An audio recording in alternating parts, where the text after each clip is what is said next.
చేయండి. మీ అభిప్రాయాలు కామెంట్లో మాకు తెలియజేయాలని ప్రభు పేరట కోరుకుంటున్నాను.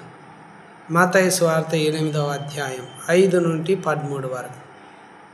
ఆయన కపెర్నహూములో ప్రవేశించినప్పుడు ఒక శతాధిపతి ఆయన యొద్దకు వచ్చాడు.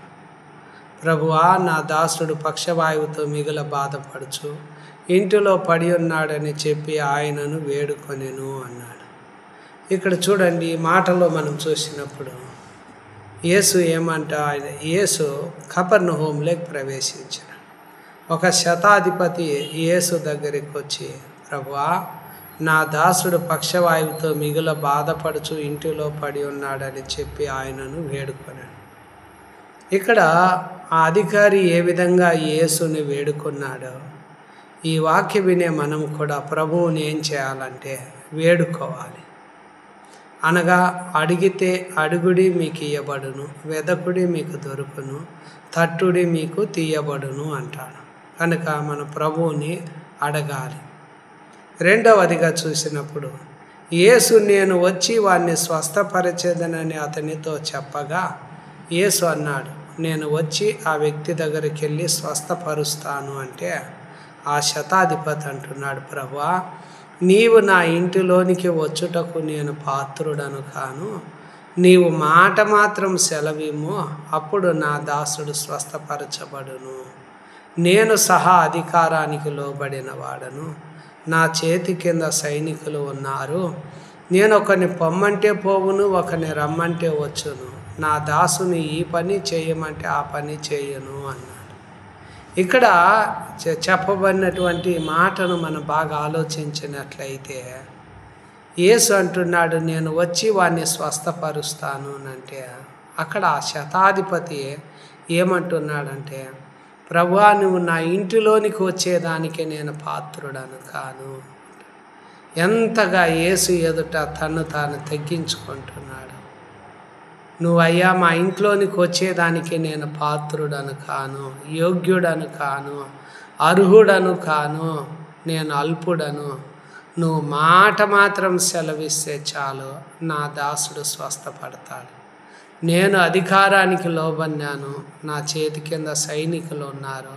పొమ్మంటే పోతారు, రమ్మంటే వస్తారు, ఏ పని చేయమంటే ఆ పని చేస్తారు. అంటే ఇక్కడ అధికారానికి ఉన్నటువంటి పవర్ ఏమిటో అతను ఎరిగిన వాడుగా ఉన్నాడు.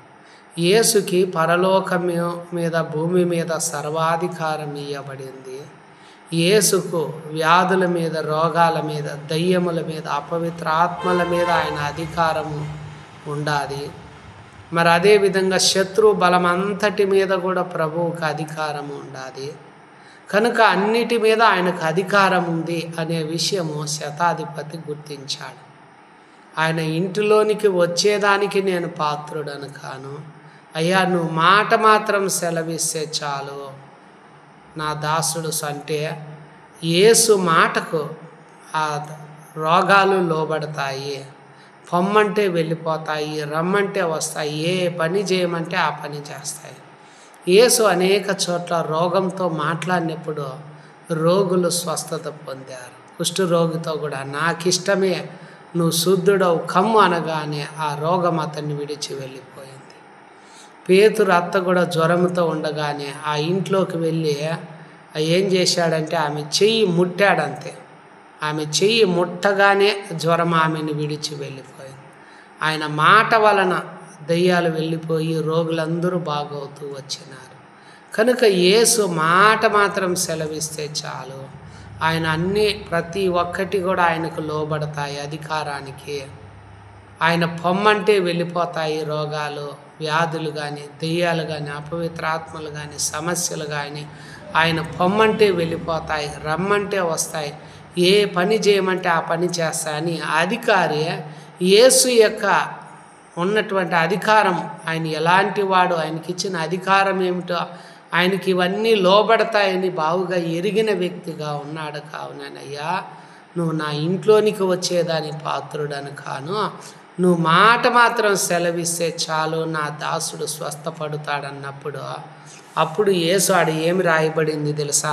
ఆ మాట విని ఆశ్చర్యపడి యేసుకు ఆ మాట వినపడింది. ఆశ్చర్యపడ్డాడు. తన వెంట వచ్చుచున్న వారిని చూచి, ఇశ్రాయేలులోని ఎవనికైనాను నేను ఇంత విశ్వాసం ఉన్నట్లు చూడలేదని చెప్పి ఏమని చెప్తున్నాడు తెలుసా? ఇక వెళ్ళుము, నీవు విశ్వసించిన ప్రకారం నీకు అవునుగాక. అంతటా ఆ గడియలోనే అతని దాసుడు స్వస్థత పొందాడు. చూడు ఎంత గొప్ప మాట. ఆ అధికారితో యేసు చెప్తున్నాడు, ఏమంటున్నాడంటే, ఇక వెళ్ళు, నీవు విశ్వసించిన ప్రకారమే నీకు అవునుగా. అతను నమ్మాడు ఆయన మాటను. నువ్వు మాట మాత్రం సెలవిస్తే చాలయ్యా, నా దాసుడు స్వస్థత పొందుతాడని నమ్మినాడు గనక యేసు అన్నాడు, నువ్వు వెళ్ళు, నీ విశ్వసించిన ప్రకారమే నీకు అవునుగాక అన్నట్టే. ఆ గడియలోని అతని దాసుడు ఆ పక్షవాయువు నుండి పూర్తిగా స్వస్థత పొందుకున్నాడు. ఎంతో కాలం నుండి మంచం మీద ఉన్న వ్యక్తి, మంచం మీద పడి ఉన్నటువంటి వ్యక్తి యేసు మాట వెళ్తూ ఉంటే సంపూర్ణంగా స్వస్థత పొందుకున్నాడు. పని చేయని కాళ్ళు చేతులు పని చేశాయి. లేవలేని వ్యక్తి కూర్చున్నాడు, లేచాడు, నడిచాడు. నోరు పని చేయని వ్యక్తి చక్కగా మాట్లాడుతున్నాడు, చక్కగా తన పనులు తాను చేసుకుంటున్నాడు, దేవునికి సాక్షిగా నిలబడ్డాడు. చూడండి, ఆ మాట యేసు చెప్పాడు, నువ్వు వెళ్ళు, నువ్వు విశ్వసించిన ప్రకారం నీకు అవును కాకంటే ఆ గడియలోనే అతని దాసుడు స్వస్థత. బైబిల్ అంటుంది, దేవుని వద్దకు వచ్చేవాడు ఆయన ఉన్నాడని, వెదికేదాన్ని ఫలమిస్తాడని అతను నమ్మాడు కనుకనే ఆ విశ్వసించిన ప్రకారంగానే అతని జీవితంలో జరిగింది. ఆ గడియలోనే అతని దాసుడు సంపూర్ణంగా స్వస్థత పొందుకున్నాడు. ఆమేన్.